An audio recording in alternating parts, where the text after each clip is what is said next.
Hello అండి. ములక్కాడ కూర అంటే చాలామందికి ఇష్టం ఉండదు కదండి, ముఖ్యంగా పిల్లలకి. కానీ ఇలా పాలు పోసి కమ్మగా వండారంటే పిల్లలు కూడా ఎంతో ఇష్టంగా తింటారండి. ములక్కాడలో విటమిన్ సి, కాల్షియం, ఐరన్ ఉండటం వలన ఆరోగ్యానికి కూడా చాలా మంచిదండి. ముందుగా ములక్కాడల్ని ముక్కలుగా తరిగి శుభ్రం చేసి పక్కన పెట్టుకోండి. ఉల్లిపాయలు కూడా కొంచెం ఎక్కువగా తరుక్కోండి. ప్యాన్లో ఆయిల్ వేసి కొంచెం ఆవాలు, జీలకర్ర వేగాక ఉల్లిపాయ ముక్కల్ని ఒక 2 పచ్చిమిరపకాయలని వేసి అవి కొంచెం వేగాక అందులో ఫ్రెష్గా దంచుకున్న అల్లం వెల్లుల్లి పేస్ట్ వేసి అందులోనే ములక్కాడ ముక్కలు కూడా వేసి అందులో ఉప్పు, పసుపు, కారం, ధనియాల పొడి వేసుకుని అవి కొంచెం వేగనివ్వండి. ఈ వేగేలోపు మనం ఆల్రెడీ తీసిన సామాన్లన్నింటినీ శుభ్రంగా చేసి పక్కన పెట్టేసుకుని ర్యాక్లోంచి తీసిన వస్తువులన్నీ లోపల పెట్టేసుకుంటే కిచెన్ నీట్గా ఉంటుందండి.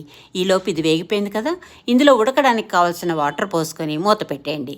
కొంచెం సేపు అయ్యాక ములక్కాడని మెత్తగా ఉడికిందో లేదో చూసుకుని పాలు కొంచెం వేసుకుని మూత పెట్టేయండి. పాలు వేసాక ఎక్కువసేపు ఉడకక్కర్లేదండి.